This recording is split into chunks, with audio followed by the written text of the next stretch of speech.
The comedy sign was written in English. It was like comedy school. I was like, oh, fuck yeah. Like, they support English. And I walked in and they did not support English at all. It was so Japanese. Essentially selling you a dream, right? Once I learned about it, I was like, oh, damn, that's a little dirty. And so you learn all these comedy rules. If I'm like, hey, I'm gonna go to the bathroom real quick. Can you get me another glass of water? And I come back, and if there's a glass of water, I'll be like, this guy doesn't know what he's doing anymore.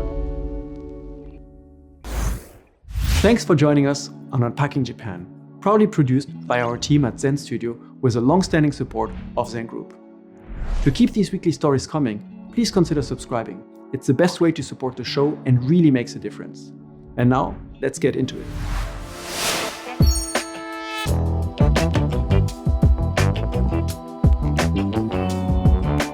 Welcome to Unpacking Japan. I'm Toby, and today I have the pleasure of sitting here with Dan Wilson. Thank you very much for coming. Yo, what's up, guys? Yo, how you doing? Very good, very good. We are catching the first hot day of summer, I think. Early summer days. We were talking about it just before we started. But that's not what you're here for. You're a comedian.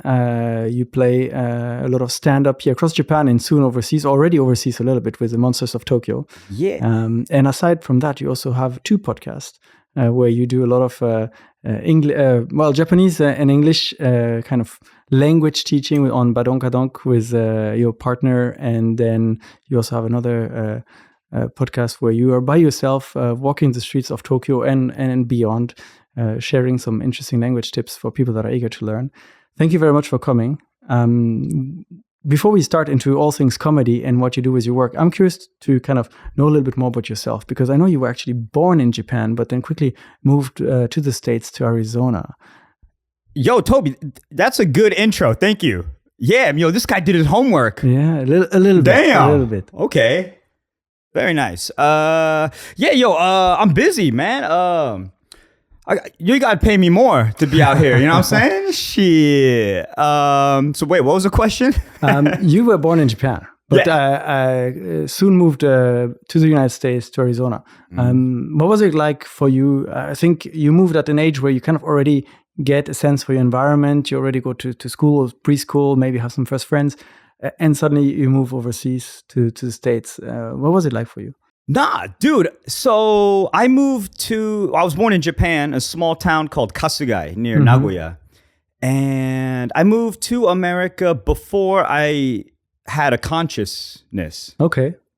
And so soon as I remember anything, I was already in America.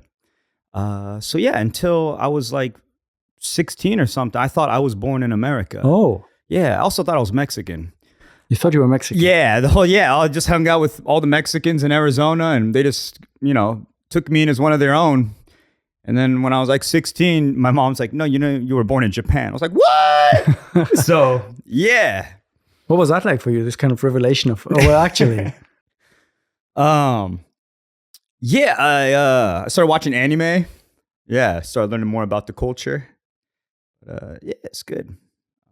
You spent all those years in Arizona, hanging out with your Mexican friends, but with a kind of culturally mixed home, part Japanese, part American. What parts of Japan did you keep at the time?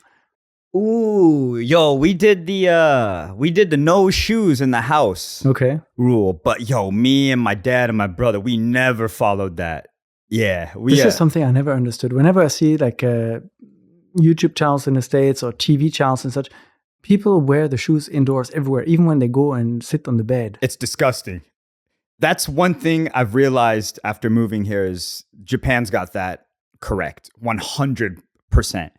That is disgusting, dude. Like going out and just stepping in, going to the public restroom and then coming home. Putting your shoes on the bed. Hanging out on your bed. Yeah, that's, So that's one thing that you kept throughout all those years. So no shoes at home, even though the rule was with a caveat.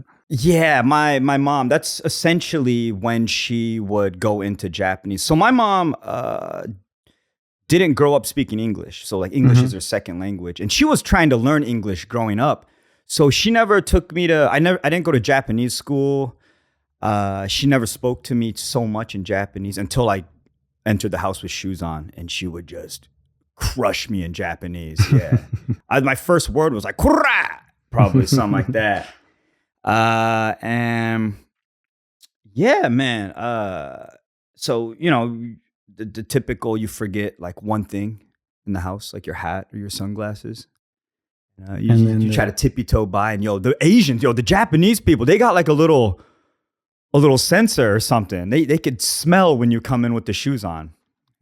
And that's when your mom switched to Japanese. But you said that aside from that, she never really spoke too much to you in Japanese. Did you take some lessons? Did you learn the language at all, or was it kind of never really on the table?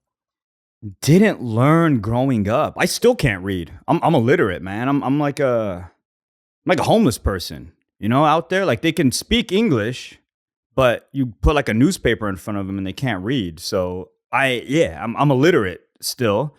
I gave up on kanji a little while ago.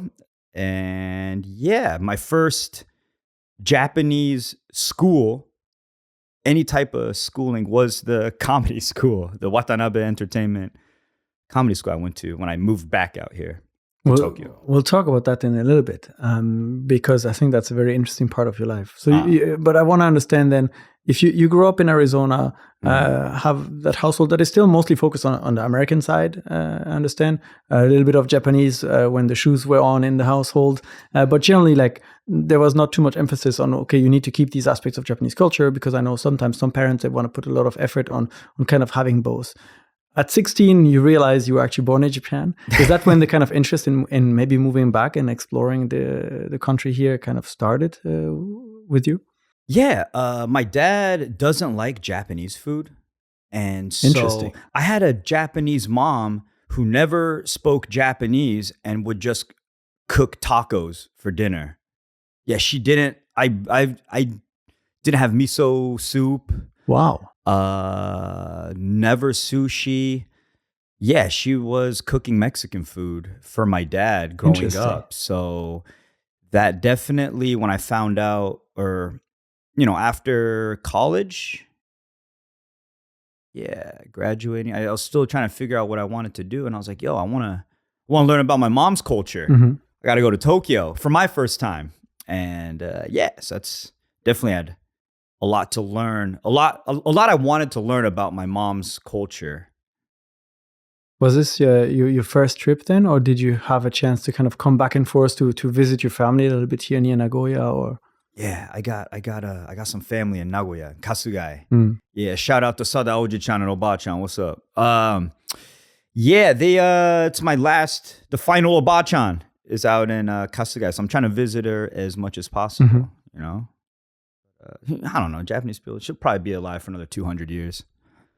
Yeah, she eats her natto, so she's not going anywhere. Yeah.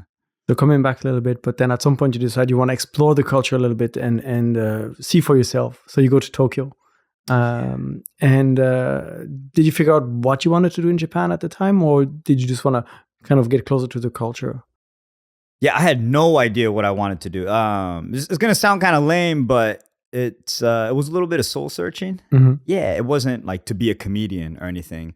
It's like, I got to move out here, find out about my mom's culture. And after living out in Tokyo for like a year, I was like, I got to stay out here. Yeah.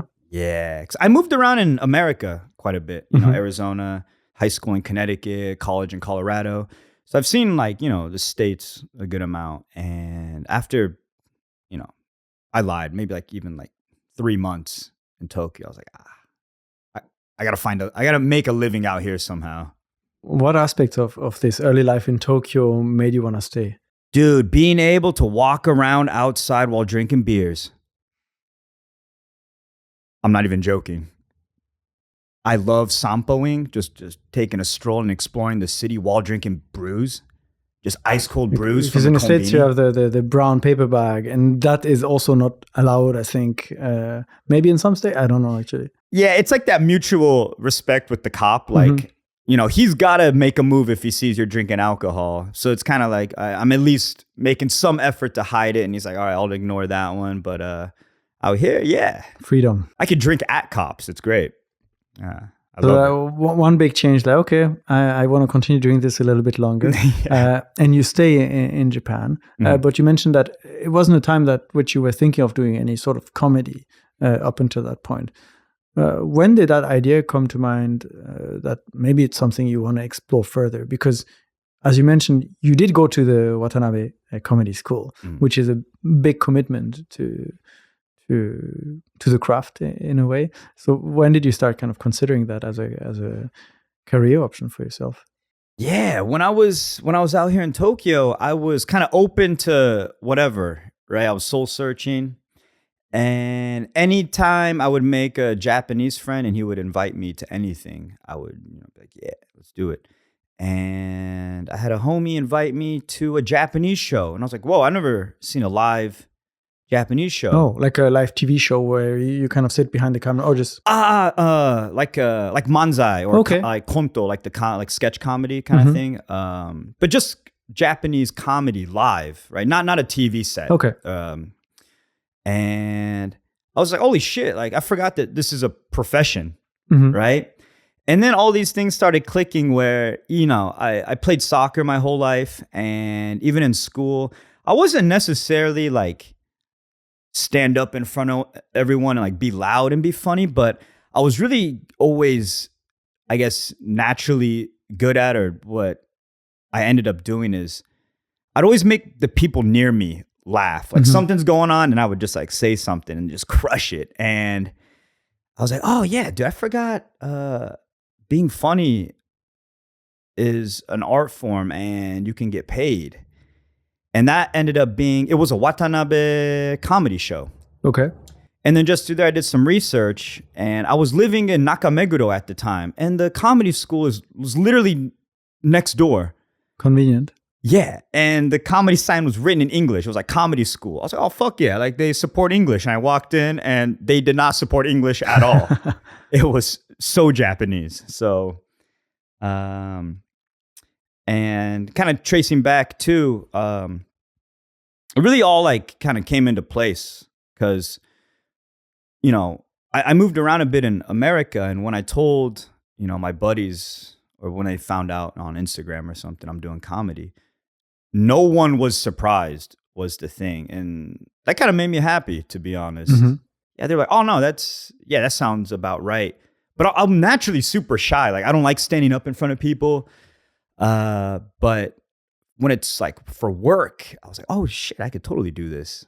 That's very nice. You'd assume that a lot of people may, no, you're joking. What are you thinking about? But that they're actually supportive about it probably gave you that little bit of extra, okay, let's do this. I'm going to give this a fair try. Yeah. You said that one of the things that motivated you to walk in there at first was the name is in English, so they sound like it's supportive of English. But what was your Japanese at the time? Garbage. It was like on Tuesdays when you take out the combustibles. It was pretty bad, yeah. So what made you think at the time, without speaking Japanese and going to those shows, I can do this?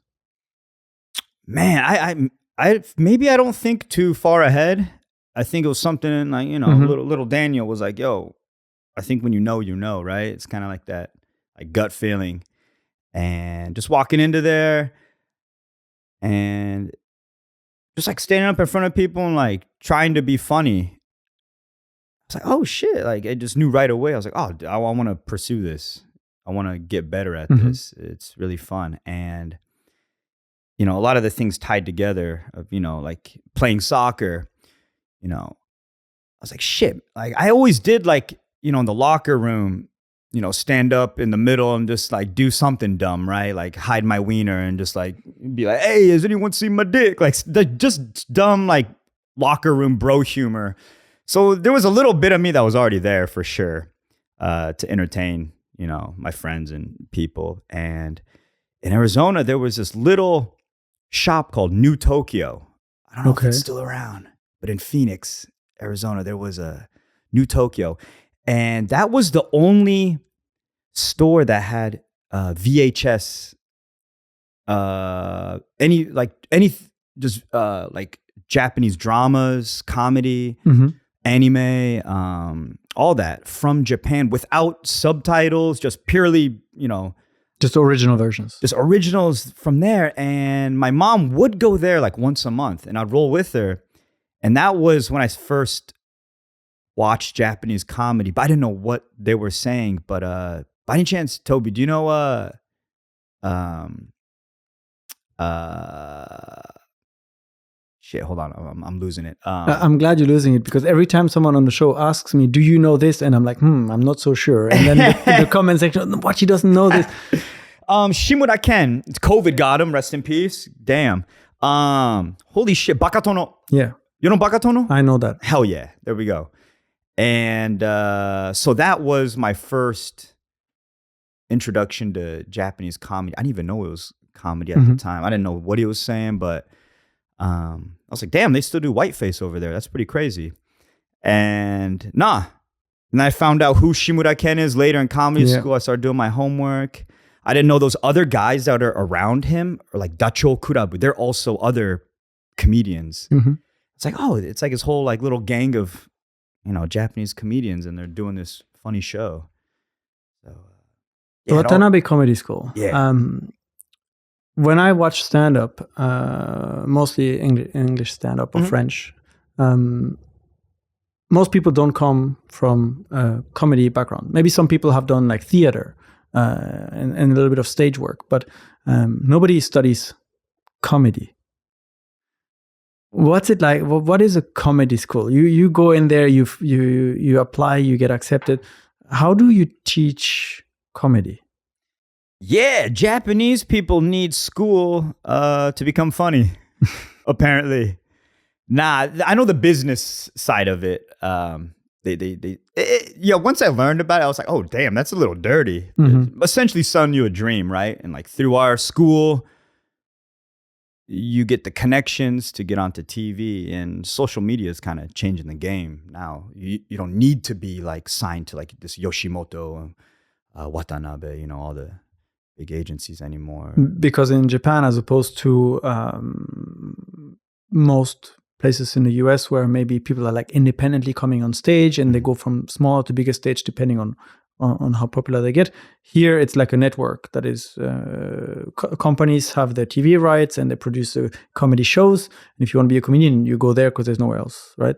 Yeah, you ain't shit unless you're like signed to an agency. And that's a part of like how you introduce yourself, which took me like 7 months to learn how to introduce myself. I'm not with Watanabe anymore. I'm a free agent. So, hey, anyone trying to sign a Japanese American Mexican looking guy for something? Hey, holla at your boy.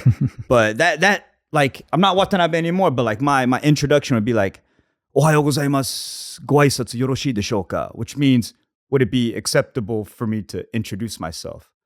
Which is nuts. You got to get permission to say hi to your senpais. And once they're like, "Hey, dozo," then you're like, "Ohayou gozaimasu. Watanabe Entertainment shozoku 9年目のバドンカドンクのダニエル USA です。今日はよろしくお願いします." Yeah, but like, so you gotta say who you're signed to, how long you've been in the game, like, wow, yeah, and that's part of what you learn in comedy school. So basically, you learn more about the industry and who does what and where your place is in that industry, as opposed to like actual comedy. Or is that also part of the curriculum, so to say, like how to perform, what is funny, what is not? Yeah, it's definitely part of I think just being in the industry is what you learn. That's what they look at, when I'm like, oh, this guy's competent or not. And I mean, you have to be funny. They teach you all that. No, there's so many classes. So what's the one-on-one of being funny? Because humor varies a lot based on the culture. So when you study how to be funny in Japan, what would be like the key points that they're like, okay, this is the golden rule. If you want to be funny and you go on stage, you have to do this. Well, a lot of Japanese comedy is teamwork. Which is really different than I think like the Western comedy. And I mean, any variety shows you've seen in Japan, there's so many comedians together on one show. And that's, recently maybe you've seen that more, for example, like Kill Tony or something, like these American panels with a lot of comics. But in Japan, you gotta work together for this one laugh. And so you're speaking a language, the comedy language, without the general audience realizing it. And so if you step on someone's jokes, if you hit the punchline too early, you're not going to be called back. And so you learn all these comedy rules, which essentially, like, if I'm like, hey, I'm going to go to the bathroom real quick. Can you get me another glass of water? And I go and I come back. And if there's a glass of water, I'll be like, this guy doesn't know what he's doing anymore. Like so someone's always being tested. Where like if I'm like, hey, like, can you fill this up with water? I'm gonna go to the bathroom, and I come back and there's like milk in it. This is your choice, Toby, to however you want to mess around. You could pee in it, you could put milk in it, you could put beef jerky in it, whatever you want. And then it turns into my turn to cut this down and get the laugh now. Mm-hmm. And so there's just that everywhere. Is that often scripted, or is it a lot of improv work where you really know your partner and you can change up the story based on the audience of the day? Like the basic story and the joke with the cup stays the same, but the ending, the punchline, the ochi, would change based on how you both feel that day, and you play with it a little bit to give something new and spontaneous to the audience. It's a combination, totally a combination. You have your scripted, like Manzai. Like you're essentially your Japanese stand-up comedy with like two people, right? Yeah, I mean, you have like your bits, and then from there, it's all like ad-libbed, right? Most of those television shows are like ad-libbed, which I was happy to learn. I thought it was all scripted, and there's like no retakes, so a lot of that, and so I guess what you learn is, of course, how to be funny, but that's learned through like the senpais are always like testing you. Okay, so one I really remember is at shows, a lot of the comedians like will smoke cigarettes, and it's kind of like a form of communication, like in between your sets. And it was like me and two of my classmates. So there's three of us like smoking a cigarette, and a senpai like comes into the smoking room. We all, straighten up. We're like, oh, let's get some of this. And we're just sitting there, and he goes to the first guy and just like flicks his nipple a little bit. He's like, boop. And he just goes, ah. And he just goes, oh. And then he goes to the next guy, like flicks his nipple. He goes, oh. I'm like, oh. And then there's the third one who was me. And then he's about to flick my nipple. So we're just messing around, but he's testing me in this moment because comedy comes in threes. I have to do something different. Like this was the setup. So like there's always these little tests, right? And he's not testing, of course, whether you're funny or not, but whether you even understand what's going on. Yeah. If you just do the same thing, then like, you don't know what's going on yet. So there's that like everywhere. So it's a little scary. It's an interesting way of testing people. Yeah. For you mentioned that you were always kind of the funny guy in your group of friends growing up, and you had this bro humor in the locker room during your soccer games and such. When you go from that to this kind of very scripted, structured, and culturally different kind of humor, how was that for you with this dream of, I'm going to be a comedian, I'm going to be funny, but suddenly you're told, this is how you become funny, but maybe you had some different ideas of things you wanted to do, but in the context of how the Manzai is done, it's not applicable. Oh, yeah. I'm super glad I learned comedy in Japan first. So I think it is important to know the rules. And by rules, I don't mean like the stiffness of comedy is like just flowy, but the rules of being funny and stuff, right? Why do people laugh, right? There's like certain like triggers, and so learning those and man, I think like one, I don't even remember the question anymore, Toby, but like the first day of class, they're like, you see a banana peel in front of you, you walk towards a banana peel. Like, what do you do? So they don't tell you any answers. They just pose these questions, and then they make everyone like answer. And then like little by little, by the time you're like the 6 months in, you have a different answer. Mm. So they don't teach you what's funny. They teach you the rules, but then they let you answer everything. So it's like really. What's a graduation looking like? Do you have to perform in front of a panel of judges and only those that make the judges laugh graduate? Or kind of how do they objectively evaluate the students? Oh, man.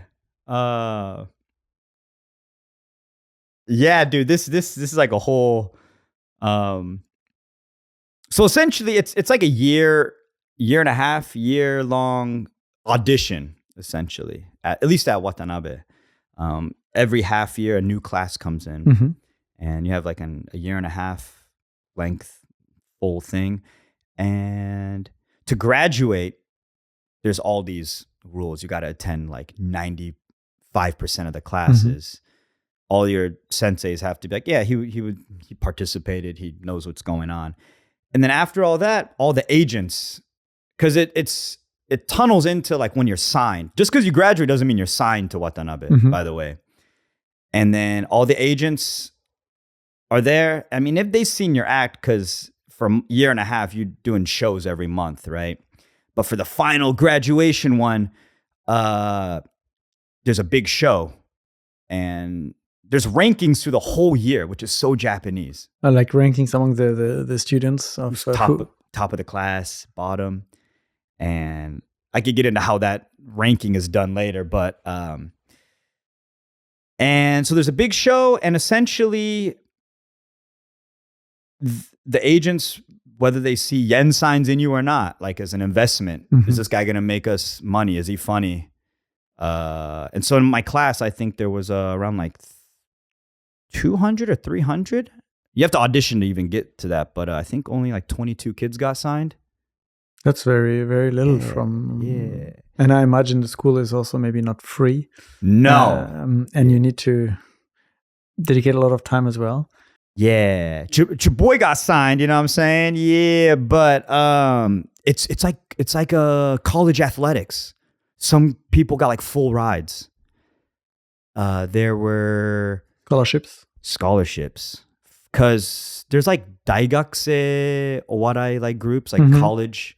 So people that already know all the rules of comedy. Oh, okay. They've studied it already. And now it's time for them to go into the next school. And they're like, oh, this guy's already got potential. So they get like, come to us, we'll pay for everything. You mentioned there's a ranking. Yeah. But you also explained earlier that, Manzai is an act done in pairs. Yes. So your comedy depends a lot on your partner too. So how does it work then for the rankings? Are they individuals, or are you already set up in pairs? And then when it comes to signing, do they sign the pair, or this person, we see a little bit in that person, will get them and give them a new partner as a pro Manzai comedian, so to say? Pairs for sure.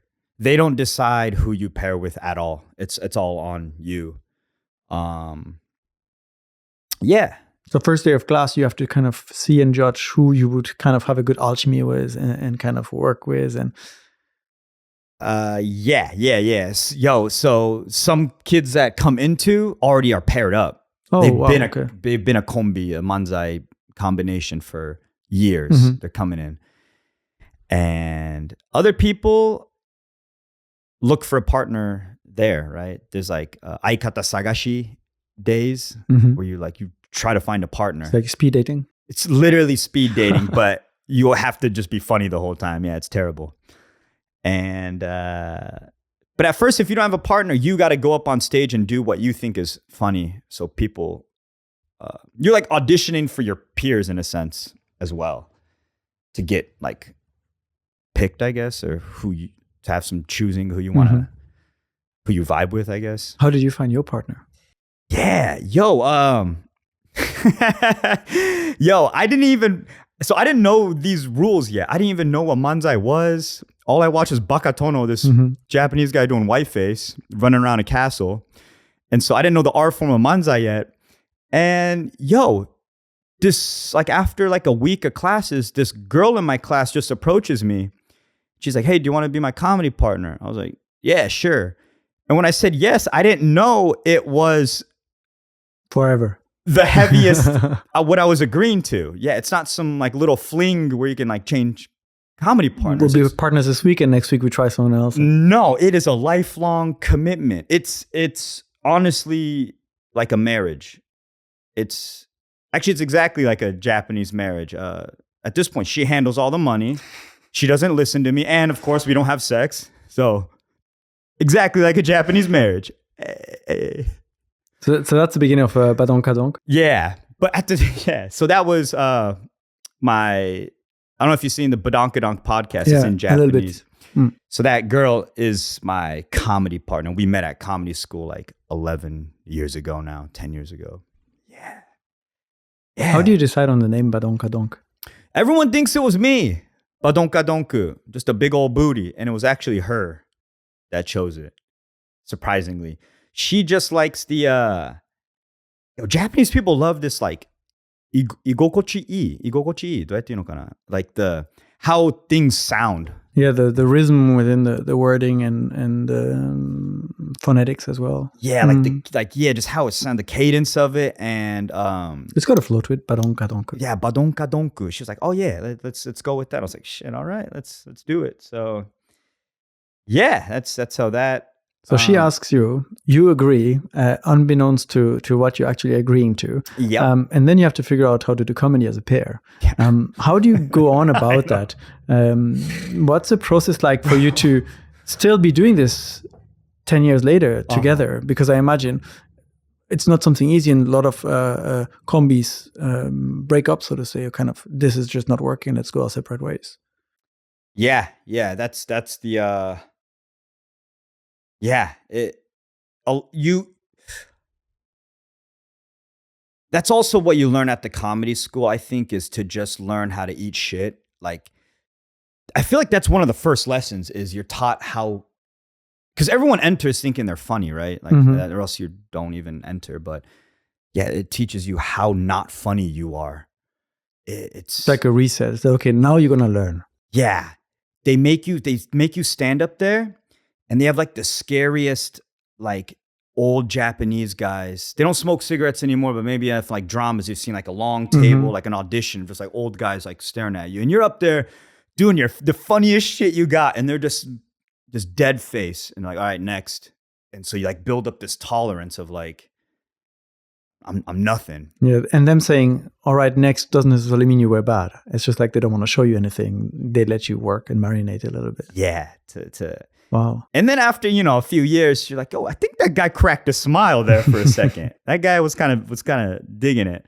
But how to learn how to be funny. I think as any, art form, you kind of imitate or get what you can from people that are above you, right? That you like. What were some of your inspirations? Damn, Sandwich Man. Sandwich Man is like these two Manzai guys. And they're amazing, Sandwich Man, and their jokes are so simple. And the guy that like does the dumb things before he's corrected, he makes like Japanese mistakes, like he mispronounces Japanese words, he misunderstands things. So I was like, oh, that's really similar to how I am without trying. So I was like, let me take advantage of that. Study this guy for a bit. How did you work with that, the language? Because when I asked you earlier about how your Japanese was when you entered the school, you said garbage. But very quickly, you have to be there on stage, say things, be funny, and work with a partner that I'm assuming didn't necessarily speak much English at the time. So how did you figure out the language? And specifically, it's not just about daily conversations. Like you have to learn to use the words, pace yourself, and kind of perform on stage. Yeah. Me and my comedy partners, we're both learning at the same time. No one's teaching either of each other. We're kind of teaching each other. And in Japanese, you see like ryori suru, like to cook. And she got good at cooking me, is how, if I translate it directly. And so they're like, and it would always be like, oh, Daniel's has great ingredients. And which that means is like, I have the raw materials. Now, if you get like a good chef next to Daniel, you can get laughs all day. Just let Daniel be Daniel. And then so that's why if you watch the podcast and things, you know, the comedians know how funny my comedy partner is. And by funny, I mean she knows comedy rules. She lets me just be a fool. And then she corrects it through her Japanese lens for the Japanese audience. So that's how we started learning how to become funny, is me being, how gaijin can I be? Right? It's all an act, right? In a way, is like, just, can I be the stereotypical foreigner first when you're first learning, right? That's what I use. And then she just listens and then makes a correction that the audience is assuming, or just a quick turn like, oh, like tashikani kind of thing. And you do that for 10 years and then it's just kind of, now it seems like a conversation. It's natural, yeah. Yeah. So that worked even from the beginning, and that got you higher up on the rankings within the school. You mentioned that there's a system for how these rankings kind of are done. Mm-hmm. What's behind it? Dude, 100%. So Japanese shows, once you've made it, like the guys are on TV every single day, it's not a competition in a sense anymore. But until you get up there, every show, there's winners and losers. And so the audience gets a piece of paper and it says everyone that performed, like all 20 kombis or all 20, mm-hmm. you know, not everyone's in a combo or a combination. There's sometimes a single artist, but you put a check, or like you rank your top 4. So you're like 1, 2, 3, 4. And then they collect it at the end of the show, and then. Interesting. And then they count the points basically. Yeah. Of who got how many votes, and then. Interesting. Yeah. So, and after every show, and then there's feedback after, and then there's a side note. It's like before, like social media, and there's a side note to write anything you want. So there'd be like, oh, I really like this joke, or like, please change your outfit. Like, that's terrible. I could say whatever they want. Yeah. Daniel, please stop using Japanese. It hurts my ears. Like, you know, things like that. And so you have a really quick feedback, and that's not even from your senseis. Yeah, this is just from the audience. And you mentioned that it can sometimes be quite brutal, and they really make you feel like you are not funny. It's like back to ground zero when you go through that school. What was some of the difficult feedback that you kind of had to deal with, that you were like, oh wow, okay, I know I'm funny, I want to be funny, I want to work on this, but I did not expect someone to say this about my performance or my. Oh, I think even it was the first week. I think a brutal check was I brought, you know, I practiced a lot, and I brought what I thought was like the funniest thing I had in my locker, right? And nothing. They were just like, you just tore it apart. Like, why'd you say this line when the punchline is like here? Not fixing the punchline, but why would you even say that? Like, you just wasted like 30 seconds of breath. Like, why? I was like, shit, yeah, you're right. Getting torn apart. You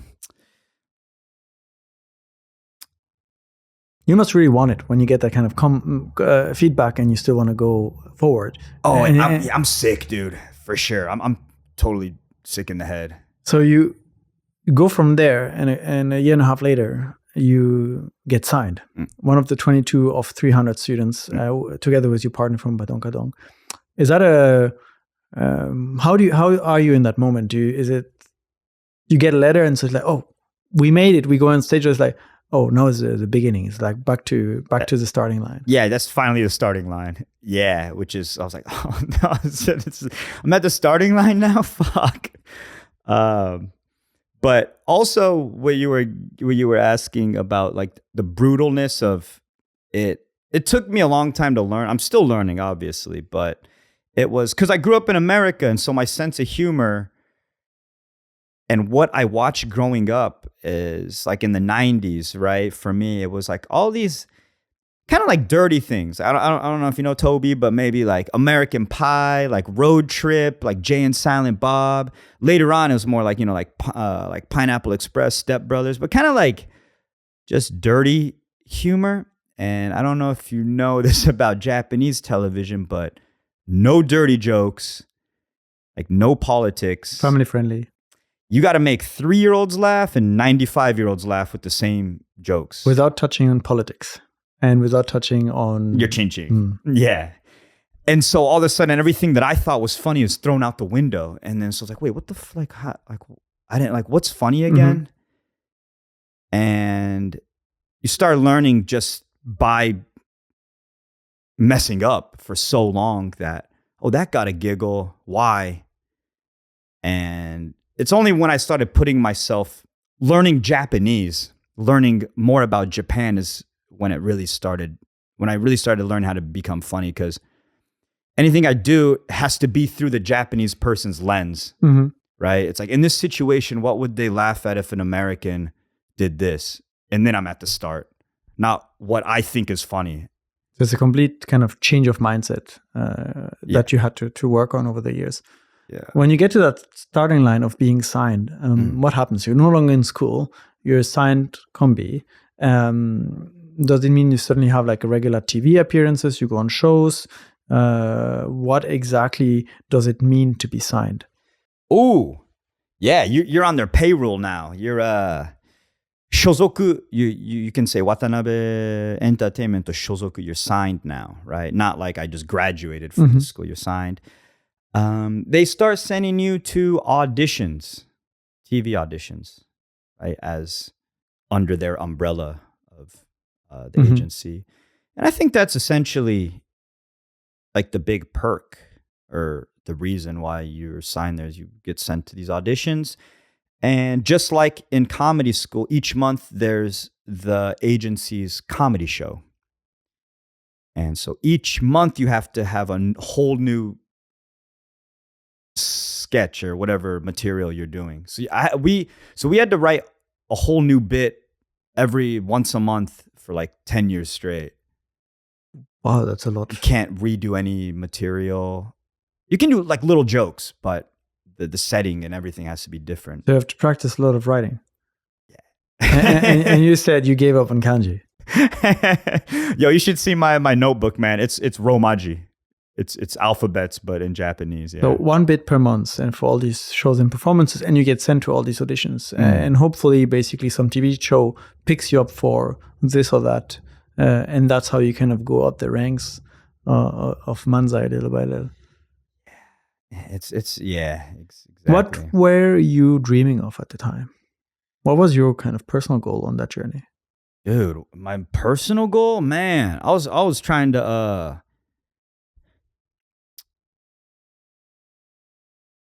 get to the quarterfinals of M1. That was my initial goal. So M1 is like kind of the top league of Manzai comedy, so to say. Yeah, it's the annual competition. Yeah, they love making comedy into competitions here. It's honestly like a sport, I would say.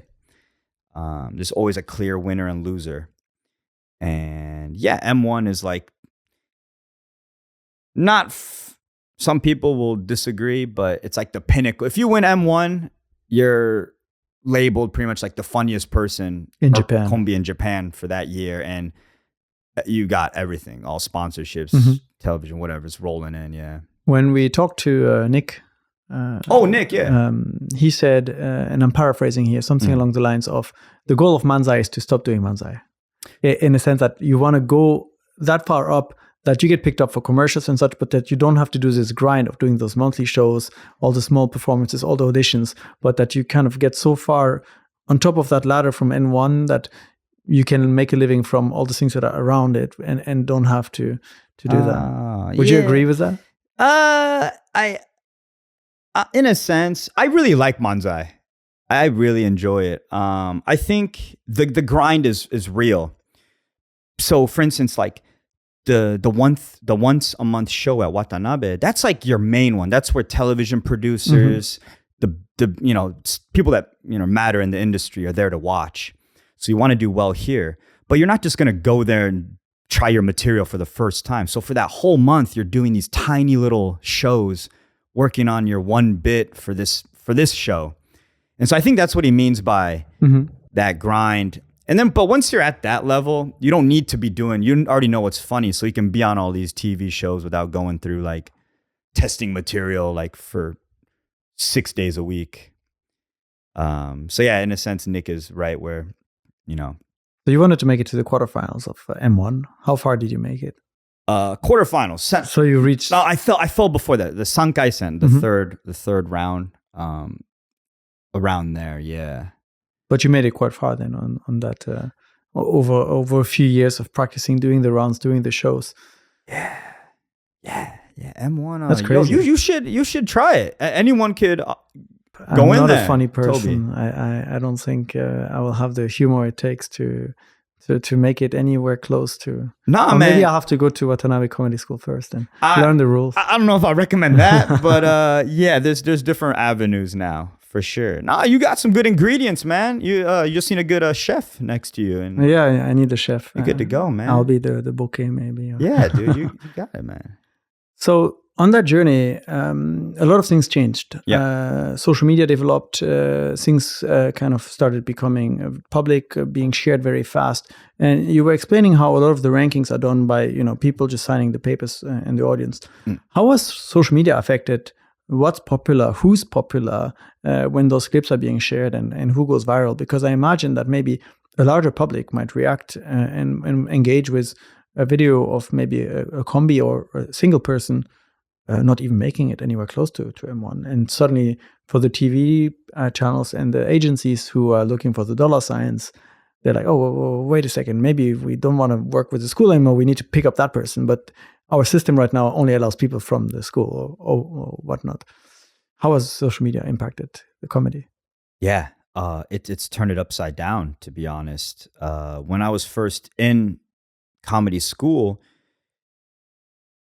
social media was like just kind of picking up steam, where it was, I totally remember this. The agents there were like, "Geinin wa YouTube yatte nai." It was like, comedians don't do YouTube. It was a clear, if you're a real comedian, you don't have a YouTube. That's like for something else. And then now it's like, if you're a comedian, it's a waste if you don't have your own YouTube channel. And so it's done a whole 180. And it was, because there's that forever thing of like comedians, on stage comedians hate online personality or social media people, because it's like, through the editing you can be funny, but just one mic and get up there, like, what can you do? Probably nothing, right? So there's always like this little like the little clash. Yeah. And is it generational or the old guys hate it? The old guys are real like, yo, if they see anything on social media, they're like, that's not funny, even though sometimes I'm like, yeah, that's pretty funny, man. But now it's like, it's together, where I've seen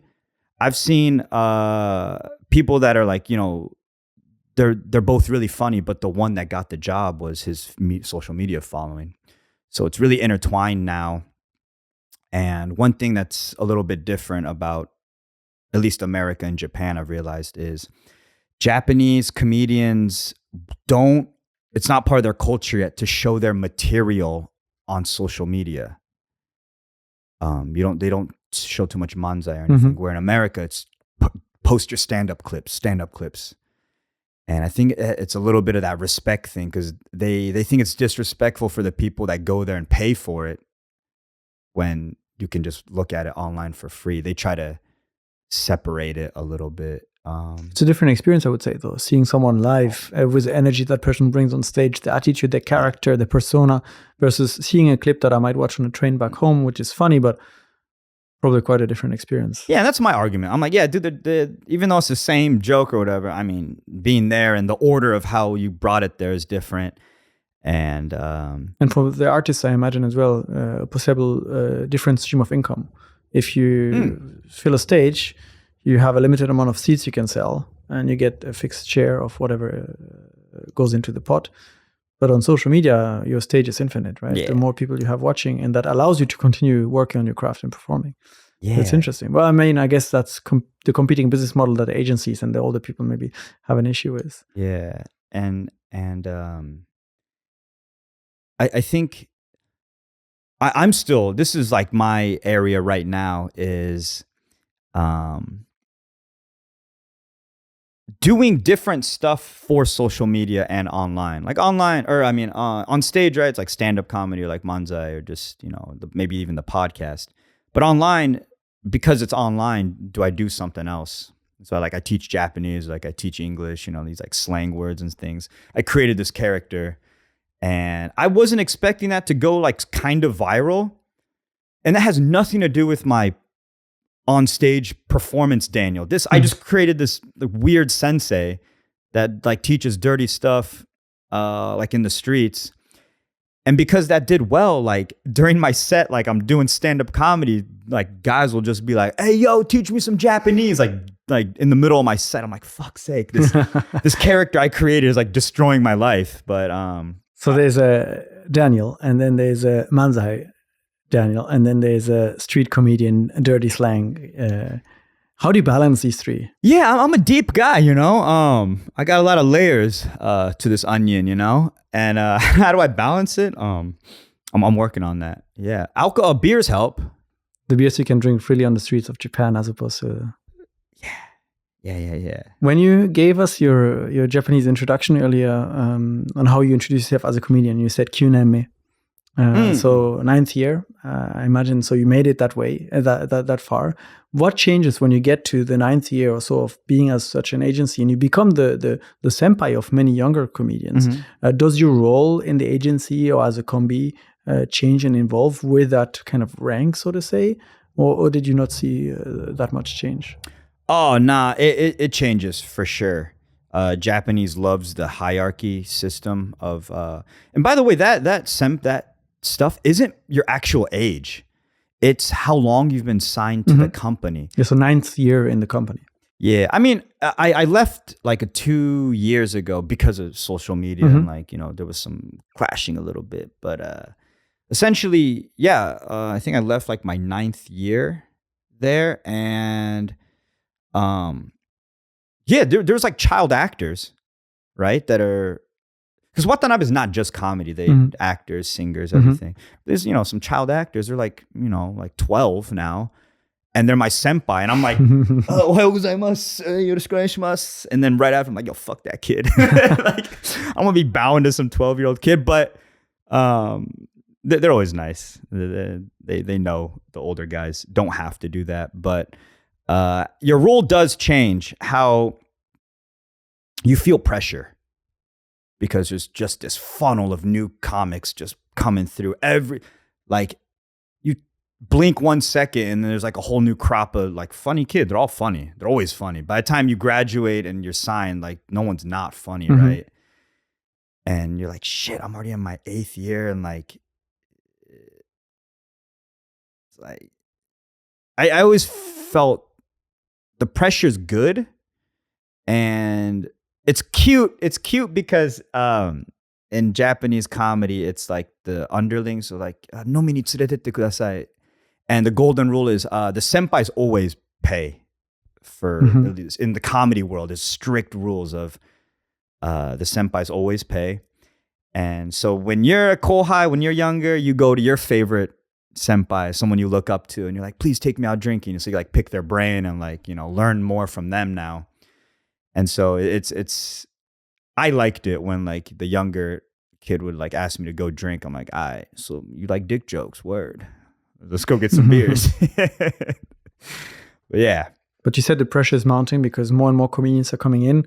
There's a limited amount of spots on TV, I imagine. And so you're always competing. And if you suddenly become not funny, you quickly drop out and there will be hundreds of other combis to replace you.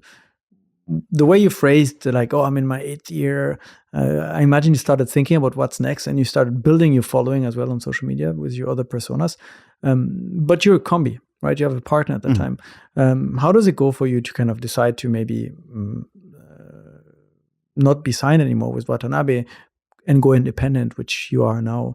Long discussions or both on board, or kind of what was the turning point for you to step outside of that kind of system?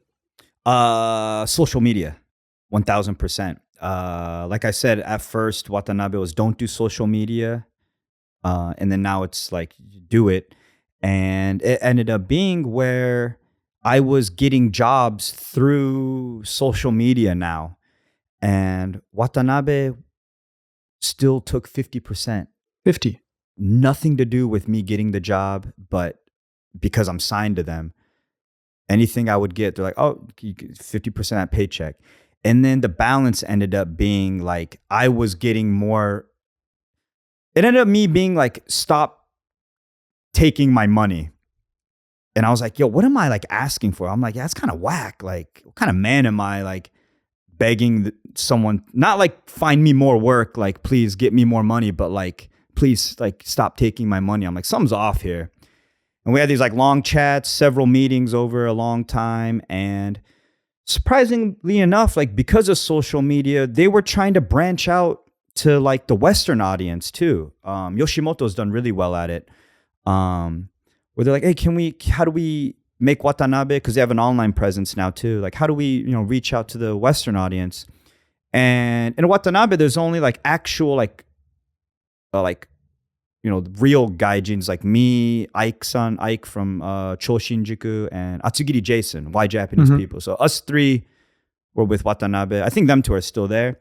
So they would like ask me, like, what's hot in America right now? Like, how should we edit these videos? How do we, make it more watchable for the Western audience? And any advice I'd give them, it would just like go back to what they were doing anyways. And then I brought up like the podcast. It's huge in America. And they were like, what is this? It's just radio. I'm like, nah, it's a thing. It'll come here, I promise. They threw that under the bus. And then lo and behold, like 2 years later, there's a Watanabe podcast. I'm like, yo. And then I was like, man, it's just like, I felt like they stopped giving me water. They wanted like a plant, but they weren't willing to like feed it water anymore. I was like, nah, I just gotta take off. And when I mentioned that, like my partner was like, oh no, yeah, I'm in the same boat. Like let's get out of here. So what changes for you when you suddenly independent? Because you were explaining that the Watanabe, they send you to the auditions, they send you around Japan, you go, you get your chances to perform in front of a panel. When you're out of that system, suddenly you're on your own 2 feet. So you've got your social media platforms, but maybe a comedy ecosystem that is not in place as much. When we talked to Yurie a while back, that you do a lot of comedy with, she was explaining there's not that many comedy bars, not so many opportunities for people to go and do stand-up. What are you kind of planning now with Badon Katon? Because you kept the name, you kept the combi, you both are still there, but you do a lot of things by yourself now too. What changed for you? How did you manage that transition? Oh, I'm still figuring that out. Totally. As much as I'm, not trashing, but saying a few negative things about Watanabe, they're a crazy good organization. They know what they're doing. They got the system in place. So now all of a sudden it's like, damn, it sucks not having a manager. Right? Because even though, some things were slipping through, like work and stuff, in the end of the day, like anything that's going on work-wise, I just like shoot it to her. Or now it's like, damn, I got to I got to write these emails. I got to, look after the money. I have to, a lot of administrative stuff that I am terrible at and hate doing. And that's not even into the comedy part yet, but Japanese comedy, there's enough stages. I'm not worried about that part. But UDA is right, where the English, performing in English, at least in Tokyo, there are not enough spots. It's really still just a newer thing, right? Stand-up comedy in Tokyo, whether it's in English or Japanese. Is it something, performing in English is not something we talked about so far, because everything was in Japanese when you were at Watanabe. Is it something you immediately wanted to try once you were not under contract anymore? And like, oh, I want to switch. I want to kind of do something in English. I want to change the style a little bit, make all the jokes that maybe they were like, oh, you can't joke about politics, you can't joke about sex, you can't joke about this. And now I'm like, I've got a free stage now. I'm doing what I want. It's my locker room. I'm glad you asked that, Toby. Japanese comedy created this monster. Mhm. The strict 9 years of like no wiener jokes, no politics, just a clean Daniel. It broke me, right? I still like doing it. I really do enjoy it, but it broke me. And then that's how the social media, like teaching the Japanese, it was an escape that like I was like, I'm getting stressed out. I just want to do something. And so it ended up being this like super dirtified version of Daniel. And now I'm trying to figure out how to dial it back. I released the monster and I'm trying to put him back in his cage now. I got to find that sweet spot. But dude, Toby, I'm trying to figure this shit out too, man. Cause I'll look at like Snoop Dogg, for example. Mhm. He's one of my heroes. Cause I'm like, yo, how can a guy that originally just, does like, gangster rap, is known for like smoking weed, is the representative for like the U.S. Olympic team, Yeah. right? I Cooking think with a lot Martha of people Stewart, were wondering that. right? But so it is possible to have these different faces, right? And like Ice Spice, for example, she's always rapping about like booty sweat and like getting the D, and then she's on the official song for like SpongeBob SquarePants. So there is an avenue to for these several clean Dan and dirty Dan to somehow exist. I'm still trying to figure that out. So if you have any advice for me, please leave it in the comments or something. What should I do? What should Dan do? What should Dan do? That could be the name of a new series for you. Yeah, what should Dan do? You give them 2 options in every situation, and you go where the audience wants you to go. I was thinking about starting an OnlyFans called Only Dan's, but trying to figure that out still. Yeah, I don't know.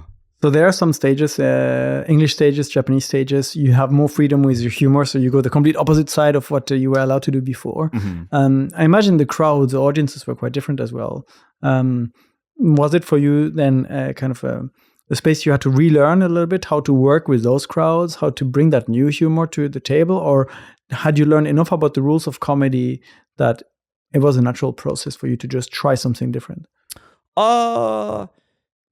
The rules, which I find really cool, is the rules of comedy are the exact same in Japanese and in English. Oh. Yeah. The rule of threes, like the setup, punchline, like the structure is exactly the same. It's just the information, what you want to joke about, is the only difference. So how to write the jokes wasn't anything new, but it was just like, shit, what does American Dan think is funny again? Because doing it for Japanese for so long, it was like, oh, what does this Dan that's through the Japanese lens think is funny? But now it's like, oh wait, I could go back to like, what do I actually think is funny? And yeah, you think about that like 10 hours every day and you start to go a little crazy. Must be difficult, right? Because if you're just in your own mind thinking about what do I think is funny, what do I think is funny, it removes a little bit maybe the natural element of what you naturally laugh to and react, because you might be overthinking. You might be looking at a sketch of someone else, or you might be looking at a scene in a movie, or I'm not sure where you take your inspiration from, but you suddenly start analyzing everything and how it's structured. Does it lead to some sort of like a humor paralysis or writing paralysis in your own process? Sorry, yeah, that was a little overboard, me saying like, what do I think is funny, what I think is funny. I'm not struggling that much for that necessarily. It's more like, oh wait, I could go off the rails in this show. It's an 11 p.m. show. Oh, this one's a 7 p.m. show. So I'm starting to learn how to navigate different times, different shows, different venues, Japanese, English. They're just which cards do I pull back and which ones do I use is the part where I'm trying to learn like what's funny, right? The paralysis part recently, no, dude.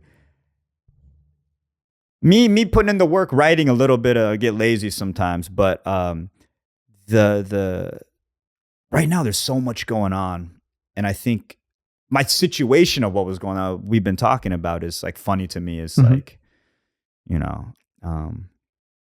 a lot of stuff makes me giggle, or anything that's interesting, I just write down and then Just have a little bit a notebook and just always pick up. Oh, this was funny. This was funny, and Yeah. interesting. So the writing paralysis, I don't have necessarily like, I don't sit down with a blank piece of paper and be like, all right, I got to write jokes. It's this huge notepad that I have. It's just anything that happens throughout the day. Like, for example, when I first met Toby, I was like, oh shit, I didn't know he was a blood. No, what? You know, Bloods and Crips? Oh, okay. Yeah, he rolls up with a red bandana. I'm like, oh shit, yeah, Toby's kind of a right. gangster. I didn't know he represents the Bloods. Oh. So that was like one thing for me that I would like memo, right? It's not funny yet, but it's like there's something there about like out here, there's no, that doesn't mean anything, but in California it means something, right? So and I just refer to that when I start writing. So Manzai shows are relatively short. Stand-up comedy bits, I think, from what I've seen from the Tokyo Comedy Bar Club, I always mix it up, are also relatively short. Are there plans, or do you have dreams of maybe writing like a full, like 1 hour long set or performance that you'd like to have the whole stage for yourself that night and kind of aim for that? Hell yeah. Totally want to do a special, 45 minutes, an hour. UDA is always making fun of me, like, so in stand-up, there's like the light, right? When you're like 2 minutes out from your allotted amount of time, it goes off, so you got to wrap it up. Like anytime I like go a little bit over, UDA is always like, you don't have to do like all your material. So, yeah, I need to make a clean 45 to an hour stand-up special is one of my goals. And that being said, bro, perfect segue. This little daruma action you got here, the one I have in my house, is that the one I filled in. My goal is to write English and Japanese, hopefully by the end of the year, but you know, it never fucking happens. We'll see. Awesome. Is to do have a full hour in both languages so I could color in that second eye. That's going to be a very cool performance. Are there opportunities for you to do that here in Japan as well? These like specials, are there stages for that that are open to it, or is it more something that needs to be created and established as well? Oh no, at this point, I think with the social media following, essentially, can you just like fill the seats? Yeah. Right. If I could fill the seats, then people, yeah, they'll let me go on for an hour, right? That's a big project for you. You also have some other projects. I think you're on tour. You were on tour. You're going on tour. It depends on when this is coming out. But in the States, with the Monsters of Tokyo. So you've got the little crew, including Yuri as well. You go to the States, Canada as well. Last time was Canada. This time, we just got back. I don't know when this is going to be released, but we just got back from a little U.S. tour. Started in Texas, went all the way around to like New Jersey, back to California. And then next, doing the Okinawa Comedy Festival, which is also America. What else? How was it to perform back in the States? Having kind of built your career here in Japan, worked with the Japanese audience, worked a lot with Japanese language, suddenly you bring all that experience back to a country where comedy is quite different. The audience quite different. In America, I was like, man, these motherfuckers are loud. It's like, yo, shut the fuck up. Nah, dude, like the Japanese audience is so nice. And yeah, not just trying to be stereotypical, but the Japanese audience is quieter and more respectful. The US audience, if you're not funny, they'll let you know before even your punchline sometimes, like, yo, the setup's too long or something. I was about to say something. Hold on. Is it something you want to do more of? Perform more in the US or overseas? And I see your train of thought is back. Yes, she's back. Sorry, the inside of Dan is a J babe. When I say she's back, yeah, I got a Japanese babe up in here. She's always like, "Oh, Dan, do this." Yo, the Japanese audience's comedy IQ is so high. Oh, yeah. A lot of Americans, I've realized, don't know what's not what's funny, but like why they're laughing, or they don't know like to wait for the punchline or something. And I think it's because of this boke tsukomi style. that essentially the tsukomi, the guy that corrects it, right, is the punchline. Mhm. And so the Japanese IQ is so high. Like they'll use the common guy, even at the izakaya just drinking, will use comedy lingo. They'll be like, yeah, like ima no tsukomi hayakatta, like that punchline was too fast, or like furiochi, setup punch, like furi ga tarinai, like that you need more of a setup. But it'll be common people that use this vocabulary. Wow. So yeah, it's really interesting.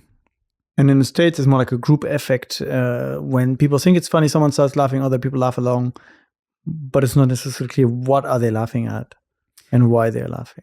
Yeah.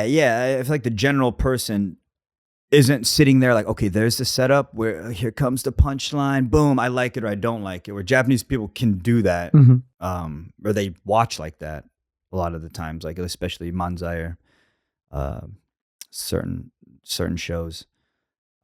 So with those different audiences and different type of comedy, is it something you want to explore more performing back in the States, Canada, North America, maybe Europe, or do you want to kind of still focus here on what's happening in Japan? No, man, I'm trying to do both. I'm trying to be a little nitoryu, little two sword action. You know what I'm saying? I'm trying to do the Japanese and the English, and I think that's kind of my, one of my other, bigger picture goals is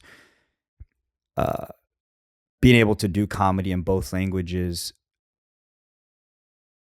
at the place in Japan, in America. Not knocking it whatsoever, but for instance, not like you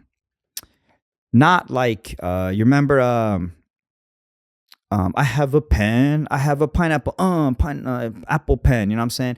That essentially you can say is funny in America and in Japan, but not like that, but actual like not actual comedy, but culturally localized comedy, so to say. Yeah. I could do the manzai, I could do the stand up, right? That's one of my goals for sure. And so looking back at your journey now, nearly 11 years here, and you kind of came with no plan, just to discover a little bit the cultural background of your mother's side of the family, discovered comedy and just like dove straight into that.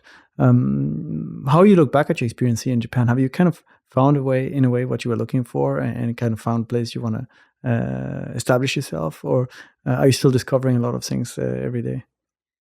No, man. I am so lucky and happy with how things have played out, right? Looking back now, it's like that comedy school. Holy shit, what an experience that was. At the time, I was like, man, it's like, am I learning anything, man? Because like there was like dance class and shit. Yeah, dance. Okay, so how do you practice your movement on stage? Bro, there was dance class, like choreographed dance class. Wow. And essentially, it was learning how to be a fool on stage. No one wants to dance on stage if you're not a dancer. It's learning to be awkward up there.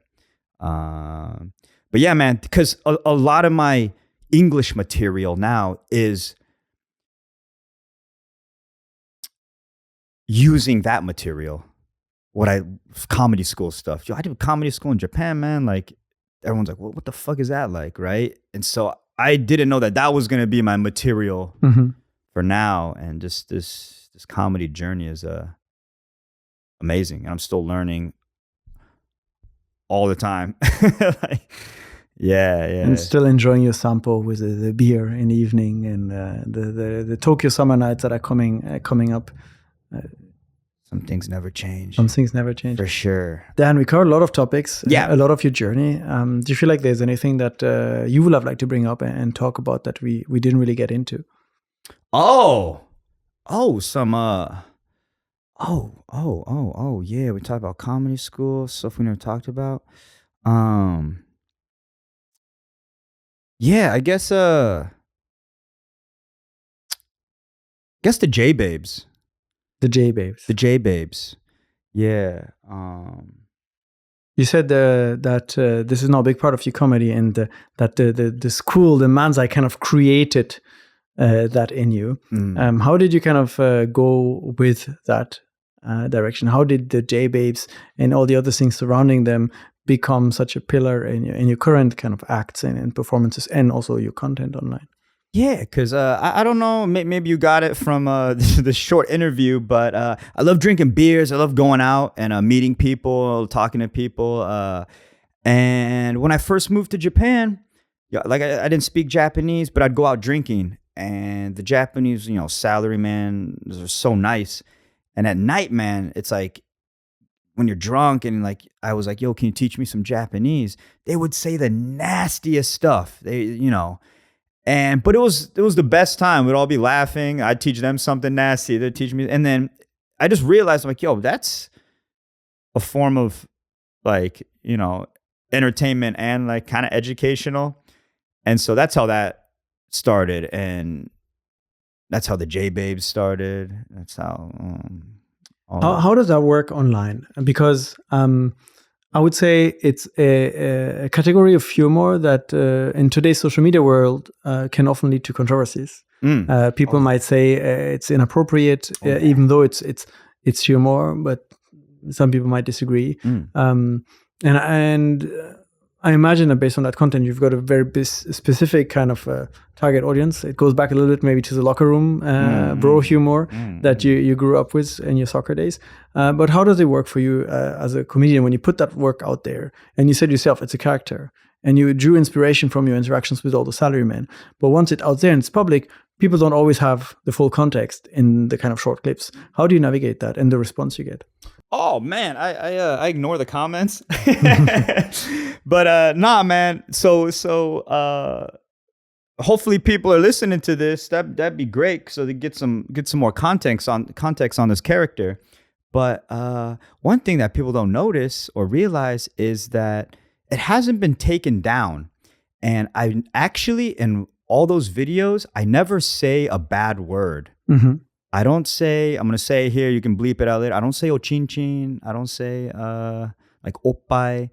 I don't say like, so you bleep it out. I don't say like come. I say like otoko no asoko, akachan tsukuru juice, like baby making juice. So word wise, I don't say anything bad. And that's when it took off. And they can't flag it either because there's actually not a bad word in there. And a lot of people don't notice that, but that's the art form, baby. I found a way to do that. And I take a lot of pride in one takes. There's 0 cuts in that. It's one time only. One time, baby.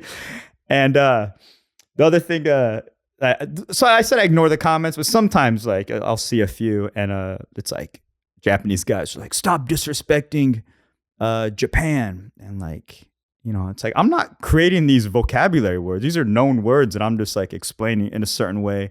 And also, I'm doing the exact opposite and doing it in English too. So I'm disrespecting both countries, so don't worry about it, Are the audiences similar when you have the English and the Japanese versions, or do you notice kind of quite a bit of a difference? I think it's the same bros. The Japanese bros and the American bros, or English-speaking bros. Yeah, they're all bros. Yeah, a lot of the comics make fun of me because they looked at my Instagram and like the demographics, and it was like 98% dudes, like 2% J babes. So we're gonna work on that this year. I'm gonna find some type of material to get more of the J babes and work on that. You said you kind of maybe pushed it too far and you wanted to dial it back as a persona in a way, and that some other singers do the rap songs and then the SpongeBob covers. Where do you want to land with this? How do you kind of dial it back now that everyone that kind of goes on your socials, they see the content you've done out there, and without this context of where this is coming from, why you're doing this, and what you're trying to do with the humor, they just judge in a second. Oh, that's this guy. Also, not for them, you wanting to write a special, I imagine you will introduce yourself, maybe not in the formal way that you had to do in Watanabe, but you'll also share your socials. And people might think, oh, you're going to do that kind of special, but it might not be the case at all. Yeah, I think when I mentioned dialing it back, I think it's for this the dirty Daniel to exist, there needs to be a clean Daniel. Mm-hmm. And so not dialing this guy back, if anything, making this guy go off the rails even harder, but having working on a cleaner English version of Daniel, or just my presence online, mm-hmm. or whatever. what's funny again for me, but like, you know, more family friendly, but still keeping Dan, of course. And then that will help this guy exist as well. It's, you know, in a way showing your skill set as a comedian, to show that you can adapt yourself to the audience and perform following what's funny for an audience in Japan, what's funny for you, what's funny for people in another culture. A lot of work, a lot of writing ahead, and a lot of interesting projects that people can follow along on your social medias. We'll make sure to have everything linked so people can go check out. Yeah, check it out, man. Yeah. And they can learn some Japanese words, learn some English words if they're interested too. Yes. And maybe see and find and check out your next shows and come see your live. Because I think as a comedian, although making these one-shot videos is fun and interesting, the live crowd interaction is always probably where the comedy is at. That's exactly right. Yo, thank you so much for having me today.